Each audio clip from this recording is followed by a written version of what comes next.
இந்த வீடியோவில் கிழங்கா மீனை அருவாமனையில் செதில் எடுத்து சுத்தம் பண்ணுறது எப்படின்னு பார்க்கலாம் வாங்க. இந்த மாதிரி மீனை நீல வாக்கில் அருவாமனையில் சாய்ச்ச மாதிரி வச்சு தேய்ச்சோம்னா அந்த செதில் எல்லாமே நல்லா கலண்டு வருது பாருங்கள். பொதுவாக மீன் செதில் எடுக்கிறதுக்கு சாம்பல் வச்சு சுரண்டுவாங்க, சில பேர் மீன் சுரண்டுறதெல்லாம் வச்சு சுரண்டுவாங்க. ஆனால் அந்த கிழங்கா மீனில் உருளையாங்கிறதுனால அருவாமனையில் செஞ்சால் நல்லா ஈஸியாக எல்லாமே டக்குன்னு வந்துடும். என்னை பொறுத்த வரையில் கிழங்கா மீன் இல்லை, எல்லா மீனையுமே நான் அருவாமனையில் தான் சுரண்டுவேன். மீன் செதில் எல்லாமே அருவாமனையில் தான் செய்வேன். எனக்கு அதுதான் பிடிக்கும், அதுதான் எனக்கு வசதியாக இருக்கும். கிழங்கா மீனில் இந்த பல்லை சுத்தம் பண்ணி வெட்டி எடுத்துடணும். ஏன்னா வறுவல் வச்சாலோ குழம்பு பண்ணாலும் நம்ம சாப்பிடும் போது வாயில் குத்தும், அதனால சுத்தமாக வெட்டி எடுத்துருங்க.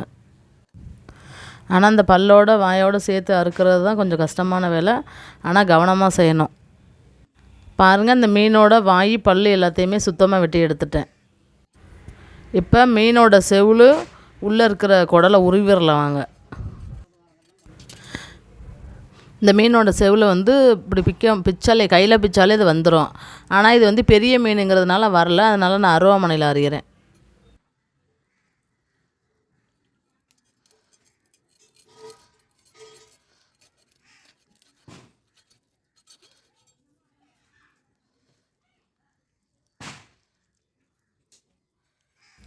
இந்த அரிஞ்ச செவிலோடு அப்படி சேர்த்து இழுத்தோம்னா உள்ளே இருக்கிற எல்லா குடலுமே ஒரே தான் வந்துடும் பாருங்கள்.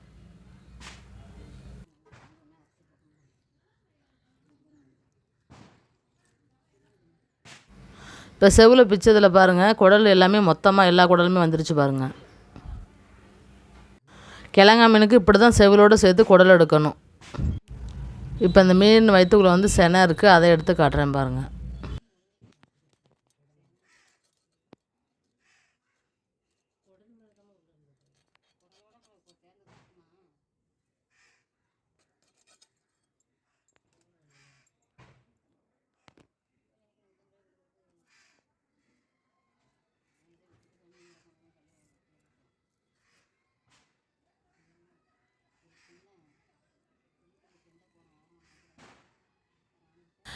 குடல் எடுத்தோன்னா இது மாதிரி செனை இருக்கான்னு பார்த்து இருக்கணும். இது சில பேர் சாப்பிடுவாங்க, நாங்கள் சாப்பிடல, அதனால் கீழே போட்டேன்.